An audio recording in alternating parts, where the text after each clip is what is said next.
Good afternoon, Tony Dattino, President Chairman of the USA Memory Championship and the President of Dattino Consulting Group.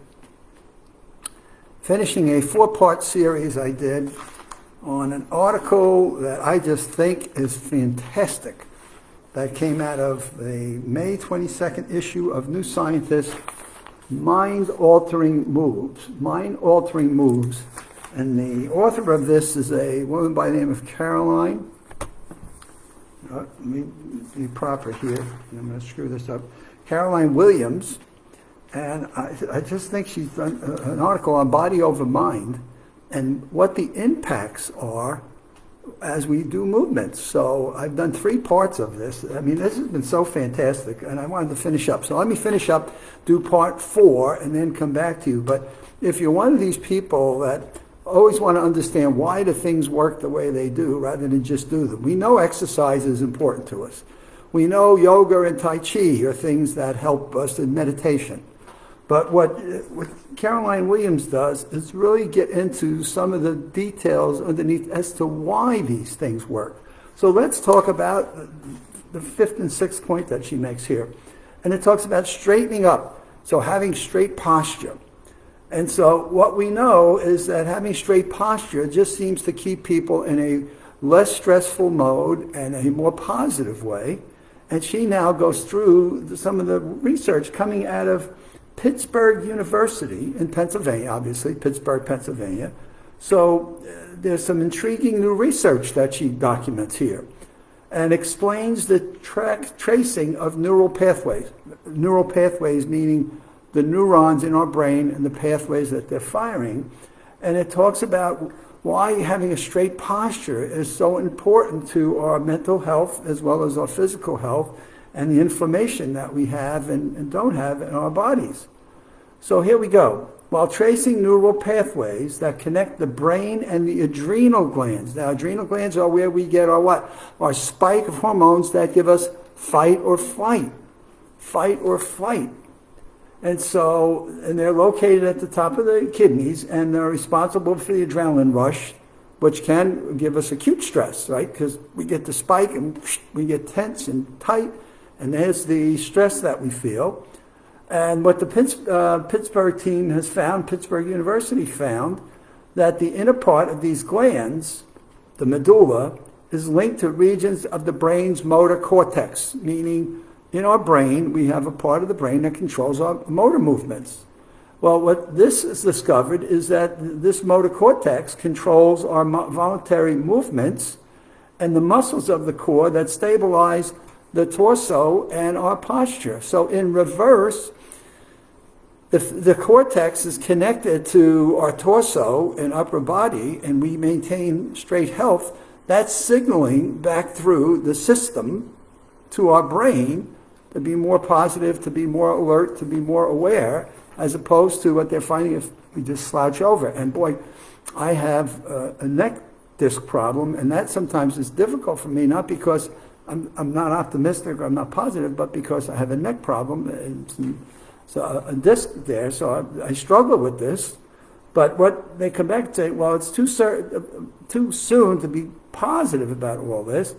There is a link that could explain stress-relieving effects of exercises such as Pilates, yoga, and Tai Chi. All movements involve embracing the core, so all body movements embrace the core, which then supports the upper body and the back and the shoulders. And so, wow, what a finding that they have out of Pittsburgh University that really helps us to understand the importance of sitting up with straight posture. We go on, and all movement involves bracing the core, so however you choose to move, the pathway almost certainly comes into play at some point. So maintaining our posture, who thinks about this stuff? Who's doing research on this? So here's a scientist at Pittsburgh University by the name of Peter Strick, S-T-R-I-C-K, who's done some work on this and looking at how sitting upright has an impact on different elements of the human body. And what I was saying to somebody today is when you're looking for doctors, what you're looking for is a doctor that understands the body is one whole system. And everything's connected to everything else, as we learned from Leonardo da Vinci. Everything is connected to everything else, and therefore, what's connected to our posture that impacts our adrenal gland now, as we're finding out, that impacts our mental functioning. That's number 5. I'm going to recap all 6 of these. I think this is I'm just so excited about this article. I just had to share this and break it down. Stretching. Now, whoa, stretching. We talk about stretching, doing different kinds of stretches and making different kinds of movements that stretch out parts of the body. So who thinks I do a daily stretching program? So here we go. Stretching stiff muscles not only feels good, but there's additional benefits of trying to loosen tight muscles. Emerging research, so here we go again, new research, emerging research suggests that stretching leads to changes in the fascia. So I do a rolling pin and loosen up the fascia. Now what is the fascia?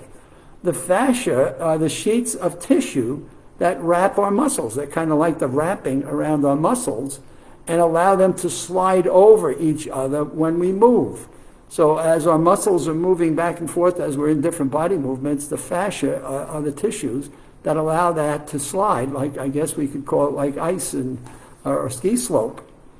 Research at Harvard Medical School found that stretching within the fascia releases some more molecules in demonstration, which impacts a level of inflammation. And that impacts the immune system response that ramps up in times of stress when we have an injury or an infection. What they discovered is that there's a substance that has an impact to this local inflammation, and it helps to lower, so here we go, stretching helps to lower the inflammation. Now, I think if anybody's been going for any regular checkups at any age, they realize one of the markers that doctors are looking for are the inflammation within our body systems, and we know is inflammation within the system puts it on alert and is not a good thing. God, I'm trying to think. I used to have C-reactive protein as one of the regulars, and now my cardiologist has moved it to another inflammation marker that he checks on the arteries. Inflammation of the body, we know, is not a good thing to maintain. Studies have found that the fascia is like a fluid-soaked sponge that drains into the lymphatic system. Look at the connections of all this. This means that stretching helps move the body's fluids, allowing the immune system to give these liquids a regular clean-out and deal with inflammation as it occurs. This matters for the brain or mind, I'll talk about the mind, because uncontrolled inflammation is linked to what? You got inflammation in the body, think of what it's doing to your brain. Then finally, it's linked to depression, chronic pain, and even fatigue. It is exacerbated by modern lifestyles, obesity, and accelerates as we get older. Studies into stretching and inflammation are ongoing, so this is like breaking news, watching the news every night, but this is on science. It takes a little bit longer for controlled studies and placebo groups to sort this out. But if it's confirmed, stretching and squeezing the fascia turns off inflammation. It explains why people who do yoga and Tai Chi, now we know this, right? We know this. This is not up for debate, but now explains. So now it's giving you the why people who do yoga and Tai Chi have lower levels of inflammation markers in their blood. This is a great reason as to why you want to take regular stretch breaks. So what did we cover today? Importance of posture, the importance of stretching, moving those muscles and keeping that body moving along. So let me recap. Mind-altering moves, and what a fabulous job Caroline Williams has done. Starts off by saying, let's get on your feet. You want to get moving, so get on your feet. And depending upon at what pace you walk, run, trot, exercise, it ignites creativity, it does a whole bunch of different things. It can clear your mind up from a lot of things. Get strong. What we talked about is 20% of 10-year-olds are weaker and they have 30% less muscles compared to kids in 1998. So what are we doing to at least do minor, even they talk about lifting water bottles during, or gallon jugs of milk or sodas or whatever. Anything to keep your muscles going. I've read articles about the importance if you're in chemo for cancer treatments. Build your muscles because the chemo weakens the muscles. So some therapy is now suggesting you go into muscle building, as not muscle building, but muscles maintaining and sustaining. Dancing, we talked about dancing not only from the movement of dancing, but also the social interaction that it provides, which is a benefit that we identify over and over again. And then the power of synchronicity. When you're with music, it helps you build the social intakes and added it's to the social bonding that you've got. And then we talked on Friday, which I thought this is another fabulous piece of this, the importance of breathing and how we can control our breathing. And what I was saying to you is you want to inhale for 5 seconds, exhale 5 seconds, and you want to do that at least 6 times in a minute to change the way our breathing is impacting our thinking and our minds. So if you have a chance, Caroline has got a book out called Move. She's the author of a book called MOVE. The name is Caroline Williams. Based on this article in Science magazine, I plan to go get this book. It sounds fantastic. However she's done her research on this, kudos and commend her on a really fabulous job of bringing information to the public that we need to know about. And we get to see this in our Maximum Memory Mastery online work that we do, or in the Maximum Memory Mastery face-to-face courses that we do. And we see that more and more people need to have and know this information, so it may improve their lifestyles, it may improve their brain health, cognitive fitness, and may also improve their physical health in terms of motor skills and movements. And as we get an aging population, these things are all vitally important to us. So that is my Monday afternoon. I've had a nice weekend, and this is my Monday afternoon. And come Wednesday, I'll pick up some new articles and pick up some things I've kind of kept on the pile here.